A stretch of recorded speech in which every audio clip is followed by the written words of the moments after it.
முதல்ல உங்களை பற்றி சொல்கிறேன். மாசா கெத்தா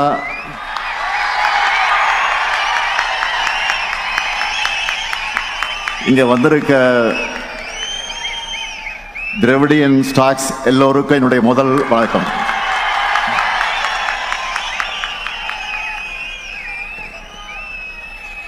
நிகழ்ச்சியிலே பங்கேற்று உரையாற்றி அமர்ந்திருக்கக்கூடிய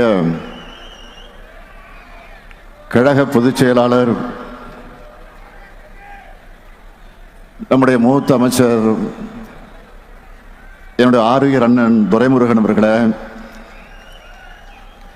முதன்மை செயலாளர் மாண்புமிகு அமைச்சர் KN நேரு அவர்களே, கழக இளைஞரணியின் செயலாளர் மாண்புமிகு துணை முதலமைச்சர் தம்பி உதயநிதி அவர்களே,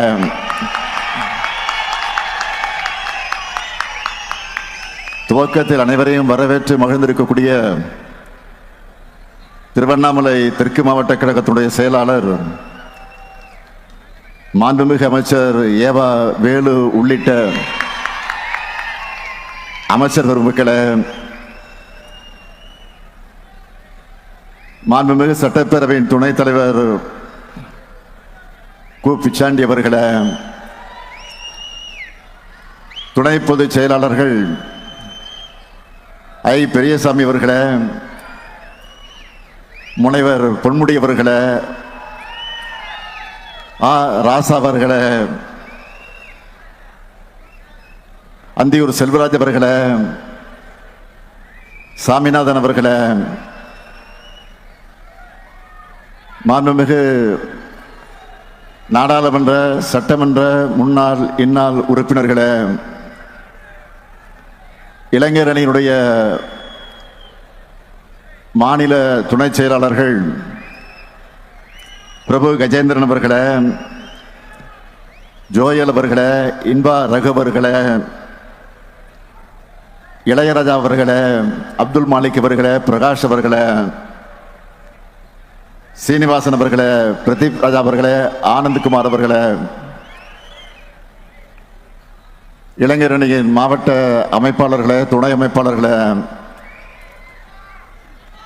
தலைமை கழகத்தினுடைய நிர்வாகிகளே, வடக்கு மண்டல இளைஞரணியின் மாவட்ட அமைப்பாளர்கள் மற்றும் நிர்வாகிகளே,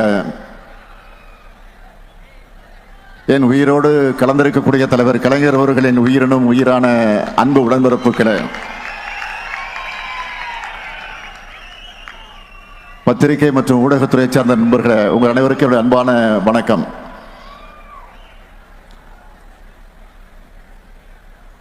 வேலுகிட்ட ஒரு வேலையை சொல்லிட்டா அதை பற்றி நாம சிந்திக்க வேண்டிய அவசியமே இல்லை. அப்படி இந்த கூட்டத்தை சிறப்பாக ஏற்பாடு செஞ்சிருக்கக்கூடிய வேலுவர்களுக்கு என்னதான் இளைஞரணியின் தம்பி உதயநிதி நன்றி சொல்லியிருந்தாலும், தலைமை கழகத்தின் சார்பில் தலைவர் என்கிற முறையில் நானும் நன்றி கூற விரும்புகிறேன். எதிரில் இருக்கக்கூடிய உங்களை பார்க்கும்போது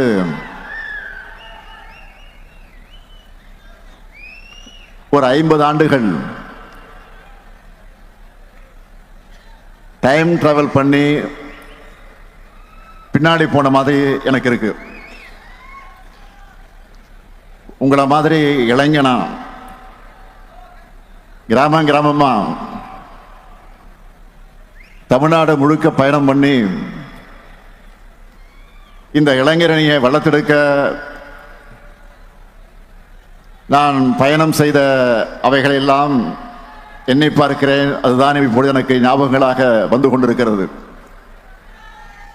எத்தனை ஞாபகங்கள்! இரவு பகல் பார்க்காம,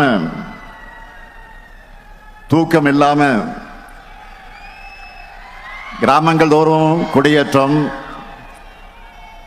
திண்ணை பிரச்சாரம், நாடகம், பொதுக்கூட்டம் என கழக நிகழ்ச்சிகளை நடத்தியிருக்கோம். அப்படி உழைச்சி வளர்த்த திராவிட முன்னேற்றக் கழகம்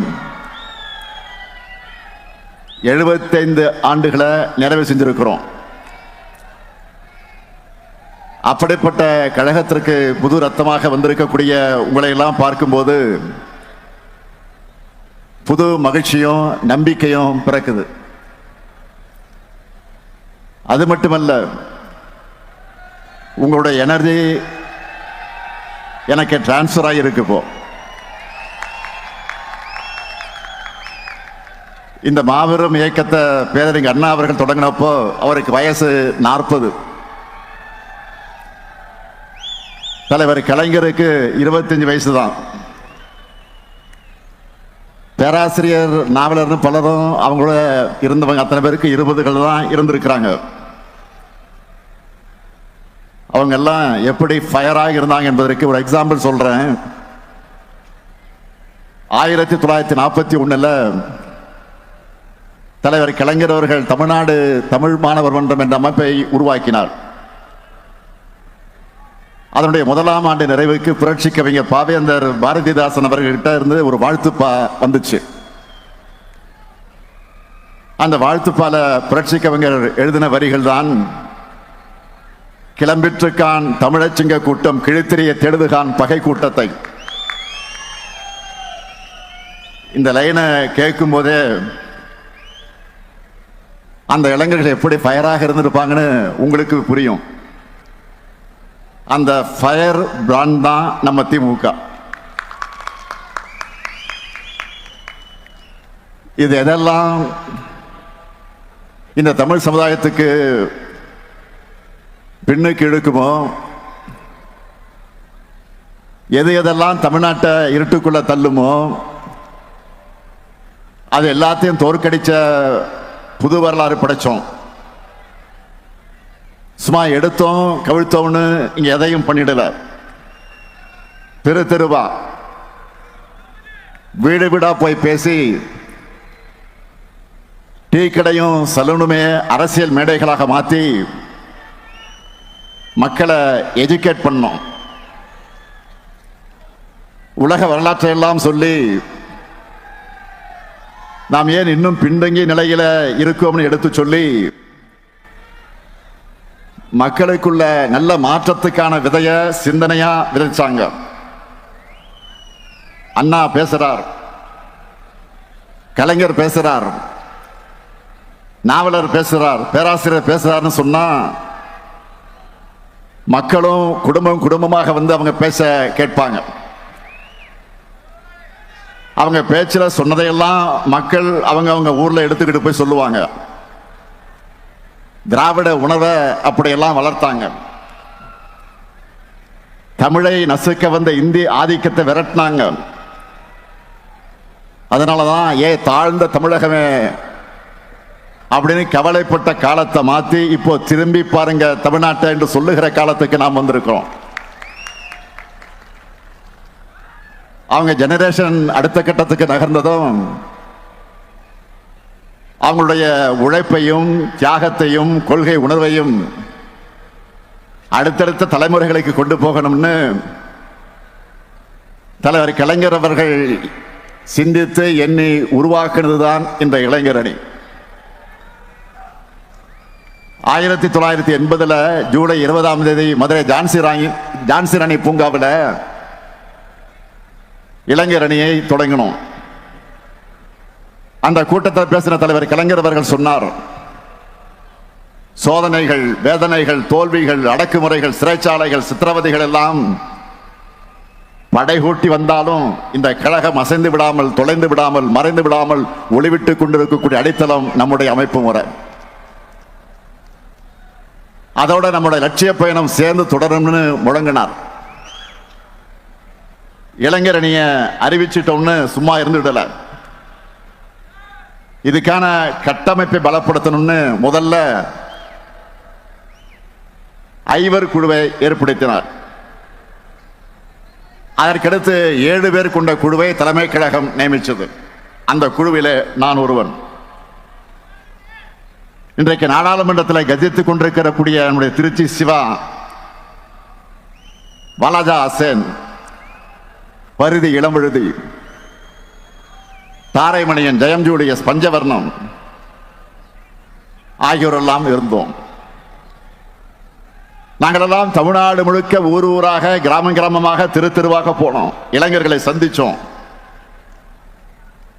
கழகத்தோட கொள்கைகளை எல்லாம் எடுத்து சொன்னோம்.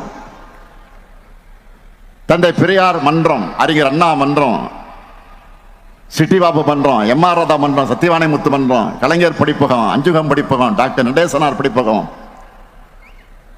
டி.எம். நாயர் வாசகர் வட்டம், சர்பிட்டி தியாகராயர் வாசகர் வட்டம்னு ஊர் ஊராக சென்று மன்றங்கள் அமைச்சோம். கொள்கைகளை கூறுபடுத்தியது மட்டும் இல்ல, மக்களையும் சந்திச்சு கழகத்தை வளர்த்தோம். இந்த பயணத்துல நாங்க சந்திக்காத சோதனைகளே இல்ல, துன்பங்களே இல்ல, துரோகங்களே இல்ல. அத்தனையும் தாண்டி கழகத்தோட லட்சிய பயணத்துக்கு துணை நின்றது நாங்க வளர்த்த இளைஞரணி. இப்போ அந்த பணியை தம்பி உதயநிதி கிட்டையும் உங்ககிட்டையும் ஒப்படைச்சிருக்கிறோம். அவரும் தன்னுடைய பொறுப்பை உணர்ந்து இன்னும் பவர்ஃபுல்லா செயல்படுறாரு. இன்னும் சொல்லணும்னா இறங்கி அடிக்கிறாரு.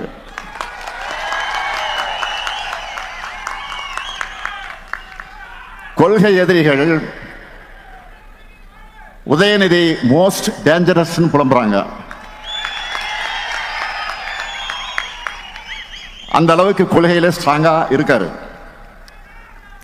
கழகத்துக்கு எது தேவை என்று உணர்ந்து செயல்படுகிறார் உதயநிதி. முதல்ல அணியோட கட்டமைப்பை வலுப்படுத்தணும்னு லட்சக்கணக்கான இளைஞர்களை கழகத்தில் சேர்த்தார். அடுத்து அவங்களை கொள்கை ரீதியா ஸ்ட்ராங்கா ஆக்கணும்னு பாசறை கூட்டங்களை நடத்தினார். அடுத்து நம்மளோட கொள்கையில இன்னைக்கு இருக்கிற தலைமுறையினரும் புரிஞ்சிக்க வேண்டும் என்பதற்காக புது பேச்சாளர்கள் அவசியம்னு உணர்ந்து ஃபர்ஸ்ட் செட்ல 200 பேரை உருவாக்கினார். அவங்க பேச்சையெல்லாம் கழக மேடையில் கேட்கும்போது எனக்கு அவ்வளவு மகிழ்ச்சியா இருக்கு. அடுத்த இளைஞர்களான நீங்க இன்னும் ஷார்ப்பா பேச, ஸ்ட்ராங்கா களமாட நிறைய புத்தகங்கள் உருவாகணும். அதுக்காக முத்தமிழ் அறிஞர் பேர்ல பதிப்பகம் தொடங்கினார். சரி, இதெல்லாம் செஞ்சுட்டோம்னு சும்மா இருக்கல. இதெல்லாம் உங்களுக்கு வந்து சேரணும்னு அறிவு திருவிழா நடத்துறார். பல இடங்களில் லைப்ரரி ஆரம்பிக்கிறார். இதுதான் ஒரு பொலிட்டிஷியனுக்கு குவாலிட்டி. சரி, உதயநிதி விளம்பரம் செய்கிறாரு அப்படின்னா அடுத்து நீங்க என்ன செய்யணும்? அதை பற்றி கூட உதயநிதி இங்கே சொன்னார். நம்மோட லெகசியை மக்கள்கிட்ட கொண்டு போய் சேர்க்கணும். கழகத்தை வளர்க்கிற பணியில, கொள்கை விதைக்கிற பணியில ஈடுபடணும். காலையில முரசொலி படிச்ச பிறகு அதுல வெளியாக இருக்கக்கூடிய கட்டுரைகள், கருத்துக்கள், தலையங்கங்கள், திராவிட இயக்க பார்வைகள்னு எல்லாவற்றையும் உங்களால முடிஞ்ச அளவுக்கு எல்லார்கிட்டையும் கொண்டு போய் சேருங்க. அது எல்லாத்தையும் சுருக்கமா இன்றைய இளைஞர்களுக்கு புரிகிற வரையில கிரியேட்டிவா மாத்தி உங்களுக்குன்னு ஒரு ஸ்டைல பேசி எழுதி கொண்டு போங்க. அவங்களுக்கு விழிப்புணர்வையும் தெளிவையும் ஏற்படுத்தி தமிழ்நாட்டை உயர்த்தக்கூடிய கழகத்தின் பாதையில அவங்க கொண்டு வரணும். இன்னைக்கு தொழில்நுட்பம் எவ்வளவோ பெருகிடுச்சு. அந்த அளவுக்கு உங்களுடைய கடமையும் பெருகிடுச்சு. ஏன்னா ஒன்றியத்தில் பாஜக அரசு 3வது முறையா ஆட்சி அமைச்சிருக்கக்கூடிய இந்த ஆணவத்தில் வலதுசாரி அமைப்புகளும் பிற்போக்கு சக்திகளும் ரொம்ப வேகமா முன்னே எப்போதும் இல்லாத ஆக்ரோஷத்தோடு செயல்பட தொடங்கியிருக்காங்க. வெளுத்ததெல்லாம் பால் நம்பக்கூடிய மக்கள் கிட்ட பொய்களை, அவதூறுகளை, பிற்போக்கு எண்ணங்களை தேன் தடவி வார்த்தைகளால் கொண்டு போய் சேர்க்க ட்ரை பண்றாங்க. எடுத்துக்காட்டுக்கு சொல்றேன், எல்லோரும் ஃபேமிலி ஃப்ரெண்ட்ஸ் வாட்ஸ் குரூப்ல இருப்பீங்க. அதுல சொந்தங்கள் தங்களோட அந்த உணர்வை பரிமாறிப்பீங்க. ஆனா அதுல ஒருத்தர் மட்டும் எதை பத்தியும் கவலைப்படாம விஷம் தேய்ந்த கருத்துக்களை ஃபார்வர்ட் பண்ணுவாங்க. பலரும் ஏதோ படிக்காம அனுப்பியிருக்காருன்னு கடந்து போயிடுவோம். அதை அட்வான்டேஜா எடுத்துக்கிட்டு அவரும் தொடர்ந்து மெசேஜ் அனுப்புவார். அப்படிப்பட்டவங்களுடைய பிற்போக்கு கருத்துக்கள் தொற்று நோய் மாதிரி வேகமா பரவும். அதை தடுக்கணும்னா அதுக்கு மாற்று மருந்தான நம்முடைய கொள்கைகளையும் நம்ம தீவிரமா பரப்பணும். பொய்யை பேசுறதுக்கு ஒருத்தர் தயங்காத போது உண்மையை பேசுறதுக்கு நெஞ்சில உரம் இருக்க நாம் ஏன் தயங்கணும்? எதுக்காக இதை சொல்றேன்னா, இப்போ நம்ம தோல்ல தமிழ்நாட்டையும் தமிழ் மொழியும் காக்க வேண்டிய கடமை மட்டுமல்ல, ஒட்டுமொத்த இந்தியாவையும் நாட்டோட பன்முகத்தன்மையையும் காக்க வேண்டிய கடமை நமக்கு இருக்கு. இந்தியாவிலேயே பிஜேபிக்கு எதிராக ஐடியாலஜிக்கல் ஃபைட் பண்ணிக்கிட்டு இருக்கக்கூடிய ஒரே மாநில கட்சி நம்முடைய திமுக தான். அவங்களால வெற்றி கொள்ள முடியாதது நம்முடைய தமிழ்நாட்டை மட்டும்தான். அதனால்தான் அமித்ஷா போன்றவருக்கு நம்ம மேல எரிச்சல். பேசினாங்கல்ல, அண்மையில் கூட என்ன பேசினார் அவரு? பீகாரை ஜெயிச்சிட்டோம், அடுத்து டார்கெட் தமிழ்நாடு தான் சொல்றாரு. மாண்புமிகு அமித்ஷா அவர்களே, நீங்க இல்ல, உங்க சங்கி படையே கூட்டிக்கிட்டு வந்தாலும் உங்களால் ஒண்ணும் இங்க பண்ண முடியாது. இது தமிழ்நாடு, இது தமிழ்நாடு. எங்களுடைய கேரக்டரையே புரிஞ்சிக்க மாட்டீங்களா? அன்போடு வந்தா அரவணைப்போம், ஆணவத்தோடு வந்தா அடிபடைய மாட்டோம், எதிர்த்து நிற்போம்.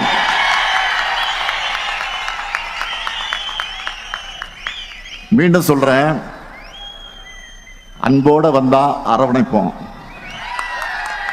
ஆணவத்தோட வந்தா அடிபடைய மாட்டோம், எதிர்த்து நிற்போம், உங்களை ஜெயிச்சு காண்பிப்போம். இங்கே கூடியிருக்கக்கூடிய இளைஞரணி தம்பிகளுக்கு சொல்றேன், ஒவ்வொரு தலைமுறைக்கு முன்னாடியும் ஒரு வரலாறு ஒரு கடினமான கேள்வியை முன்வைக்கும். அதுக்கு ரியாக்ட் பண்ண முடியாம மண்டியிடக்கூடியவங்களை வரலாறு மறந்துடும், மக்களும் மன்னிக்க மாட்டாங்க.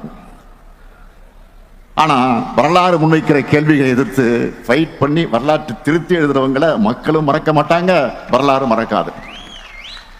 நீங்கெல்லாம் வரலாறு படைக்கணும், அதுக்கு எப்பவும் மக்களோட மக்களாக நீங்க இருக்கணும்.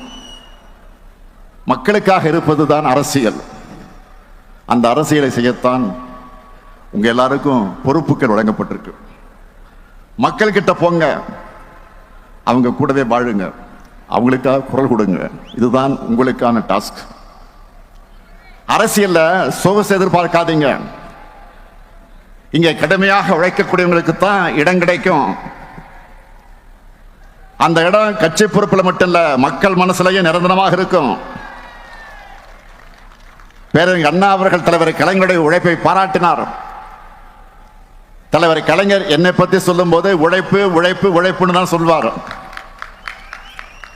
இப்ப நானும் தம்பி உதயநிதி அவருடைய உழைப்பை பார்க்கிறேன். அதே உழைப்பு உழைப்பு உழைப்பு, அதைத்தான் உங்க கிட்ட எதிர்பார்க்கிறேன். அந்த உழைப்புக்கு இருக்கக்கூடிய இளைஞரணி படை தயாரா? உதயநிதி பேசும்போது கேட்டார், வரும் தேர்தலில் இளைஞர்களுக்கு வாய்ப்பு கொடுங்க கேட்டார்.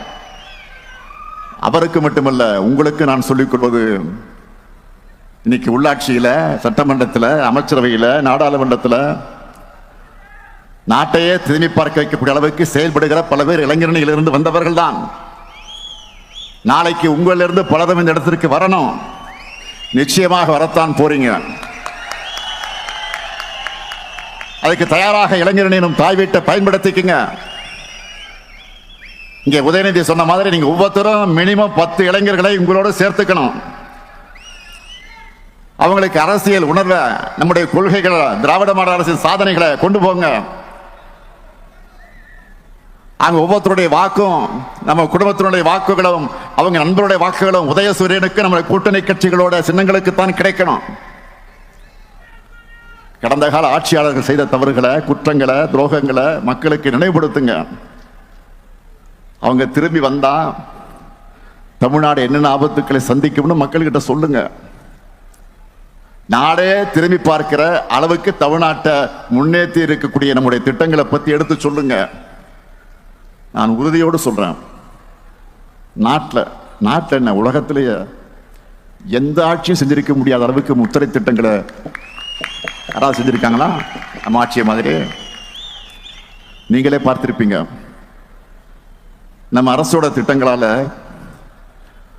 பயனடைந்திருக்கக்கூடிய பேட்டிகளை பல்வேறு ஊடகங்கள் வெளியிடுறாங்க. அப்படி பேட்டி அளிச்ச ஒரு தாய் பேசினாங்க, தன்னுடைய பசங்க பணம் அனுப்பாவிட்டாலும் தனக்கு தேவையான மருந்து மாத்திரைகளை வாங்க கலைஞர் மகளிர் உரிமை திட்டம் உதவியா இருக்கிற சுயமரியாதை உணர்வோடு பேசினாங்க. இன்னொரு பெட்டியில பூ வைக்கிற ஒரு தாய், ஒரு பெண், 1000 ரூபாயை வச்சு பூ வாங்குகிறேன், விடியல் பயணத்தில் போய் அதை வித்துட்டு வரேன், இதையெல்லாம் முதலீடா மாற்றி சம்பாதிக்கிறேன்னு சொன்னார். இப்படி தமிழ்நாட்டில் இருக்கக்கூடிய 1,30,69,831 பெண்கள் தங்களுடைய பண தேவைக்கு மற்றவங்களை எதிர்பார்த்திராத காலம் போய், காத்திருந்த காலம் போய், அக்கவுண்ட்ல மாசம் மாசம் பணம் வருது என்ற புது நம்பிக்கையை, தன்னம்பிக்கையை கொடுத்திருக்கு. கல்வியில் சிறந்த தமிழ்நாடு, வெல்லும் தமிழ் பெண்கள் போன்ற நிகழ்ச்சிகளை ஏன் நடத்தணும்? நம்முடைய திட்டங்களுடைய பயனாளிகள் தன்னுடைய அனுபவங்களை, அந்த சக்சஸ் ஸ்டோரியை எல்லா மக்களுக்கும் தெரியப்படுத்த வேண்டும் என்பதற்காக நடத்தணும். இன்னும் நிறைய சக்சஸ் மனிதர்களை உருவாக்கணும். மகளிர் மாதிரியே காலேஜ் போற பசங்க தங்களுடைய செலவை தாங்களே பார்த்துக்க வேண்டும் என்று சொல்ற அளவுக்கு அவங்களுடைய சப்போர்ட்டா இருக்கிற புதுமை பெண் மற்றும் தமிழ் புதல்வன் திட்டத்தில் 12 லட்சத்துக்கு அதிகமான மாணவ மாணவிகள் பயன்படுறாங்க. அது மட்டுமல்ல, பசியோட ஸ்கூலுக்கு வந்துட்டு இருந்த பசங்க பலரும் இப்போ தினம் சூடா சுவையா சத்தா காலை உணவு சாப்பிடும்போது அவங்களுடைய அப்பா அம்மா நிச்சயம் இந்த முத்துவேல் கருணாநிதி ஸ்டாலினை நினைச்சு பார்ப்பாங்க. நான் முதல்வன் திட்டத்தில் படிச்சு நல்ல ஜாபுக்கு போற இளைஞர்கள் எல்லாம் நம்ம திராவிட மாடலுக்கு தேங்க்ஸ் சொல்றாங்க. ஒவ்வொரு நாளும் யாரு கையும் எதிர்பார்க்காம விடியல் பயண திட்டத்தில் பயணம் செஞ்சுட்டு இருக்கக்கூடிய கோடிக்கணக்கான மகளிர் இதுதான் எங்களுக்கான கவர்மெண்ட் பஸ்ன்னு பெருமைப்படுறாங்க. மக்களை தேடி மருத்துவ திட்டத்தில் வீட்டுக்கே வந்து மாத்திரை மருந்துகளை வழங்கி போறாங்களே. நலமாக இருக்கக்கூடிய 2,53,49,475 பேர்களும் பாராட்டுறாங்க. நம்ம திராவிட மாடல் அரசு எப்படி கேர் எடுத்து பார்த்துக்கிறாங்கன்னு பாராட்டுறாங்க. இப்படி நம்ம திராவிட மாடல் அரசுல லிஸ்ட் போட்டு ஒவ்வொரு டிபார்ட்மெண்ட்லயும் சாதனைகளை ஒரு புக்கா போடுற அளவுக்கு தினமும் ஏராளமான திட்டங்களை செயல்படுத்திக்கிட்டு இருக்கோம். அதனாலதான் பொருளாதார வளர்ச்சியில தமிழ்நாடு இந்தியாவிலேயே நம்பர் 1. ஒன்றிய அரசு வெளியிடுகிற பல சர்வே ரிப்போர்ட் எல்லாவற்றிலும் நம்ம தமிழ்நாடு தான் டாப். இந்த திட்டங்கள் எல்லாம் பத்தியும் நீங்க ஃபிங்கர் டிப்ஸ்ல வச்சுக்கணும். இது எல்லாத்தையும் ஒவ்வொரு வீட்டுக்கு கொண்டு போய் நீங்க சேர்க்கணும். மற்ற கட்சிகள் எல்லோரும் தான் பிரச்சாரம் பண்ணுவாங்க, ஆனா அதுல இருந்து தனிச்சு தெரியக்கூடிய மாதிரி உங்களுக்குன்னு ஒரு ஸ்டைல் இருக்கணும். அந்த பிரச்சாரத்துல வழக்கமா திமுகவுக்கு ஓட்டு போடாதவங்க கூட இளைஞர் அணியினுடைய உங்களுடைய அணியினுடைய அந்த கேம்ப் நீங்க நடத்துற பிரச்சாரம் அதிலே திமுகவுக்கு ஓட்டு போடக்கூடிய நல்ல வரணும். அப்படி ஒரு இம்பாக்டை நீங்க உருவாக்கணும். தேர்தல் நெருங்கி வந்துடுச்சு, மக்கள் கிட்ட நீங்க சொல்லுங்க. 10 ஆண்டு கால தமிழ்நாட்டை படுபாதாளத்தில் தள்ளின அதிமுகவினர் தாங்கள் ஏதோ உத்தமர்கள் போல வேஷம் போட்டுக்கிட்டு வந்து வாக்கு கேட்பாங்க. அதேபோல் தமிழ்நாட்டுக்கு துரோகம் செய்வது மட்டுமே வழக்கமாக வச்சிருக்கக்கூடிய பாஜகவினர் வழக்கம் போல தங்களுடைய பொய் பரப்புரைகளை பரப்புவார்கள். பதற்றத்தை உண்டாக்குற அரசியலை வச்சு எலெக்ஷனை சந்திக்கலாம்னு வருவாங்க. இவங்க கிட்ட கைகட்டி வாய் புத்தி அடிமை சேவகம் செஞ்சு கொண்டிருக்கக்கூடிய தமிழ்நாட்டோட உரிமைகளை, தமிழுடைய சுயமரியாதை அடை வைக்கலாம்னு நேரடியாகவும் மறைமுகமாகவும் வேலை செய்ய பல கூட்டங்கள் இருக்கு. 2026 தேர்தலில் மக்கள் முன்னாடி இருக்கக்கூடிய கேள்வி என்னன்னா, இன்னும் 50 ஆண்டுகள் முன்னோக்கி நடைபோட போறோமா, இல்ல ஆண்டுகள் பின்னோக்கி இழுக்க முயற்சி பண்றவங்களுக்கு அடிபணிய போறோமா? ஆக அந்த கேள்விக்கு மக்கள் விடையளிக்க போற விடைதான் திராவிட மாடல் ஆட்சி 2.0. அதுக்கு நீங்க எல்லாரும் கடுமையாக உழைக்கணும். திராவிட முன்னேற்ற கழகத்தோட எதிர்காலத்துல தான் தமிழ்நாட்டோட எதிர்காலம், தமிழகத்தோட எதிர்காலம் அடங்கி இருக்கு. அந்த எதிர்காலம் வள நிறைஞ்சதா ஒளி நிறைஞ்சதா தமிழ்நாடு நம்பர் 1 என்று சிங்க நடை போடுகிறதாக அமையணும். நீங்க தான் திராவிட மாடல் 2.1 அடித்தளமாக இருக்கணும். இருப்பீங்களா? நம்ம மிஷன் என்ன? திராவிட மாடல் 2.0. நம்ம மிஷன் என்ன? திராவிட மாடல். திரும்ப சொல்லுங்க, சத்தமா சொல்லுங்க. நம்ம மிஷன் என்ன? அந்த வெற்றிக்கான பயணத்தை இன்றைக்கு தொடங்குங்கள். விடைபெறுகிறேன். நன்றி, வணக்கம். இளைஞரணி செயலாளர் இளந்தலைவர் அவர்கள் கழக பொதுச் செயலாளர் அவருக்கு நினைவு பரிசு வழங்கி சிறப்பிக்க இருக்கிறார்.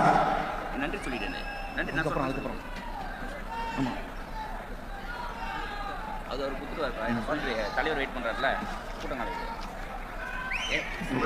நன்றின்னு சொல்லுவார்.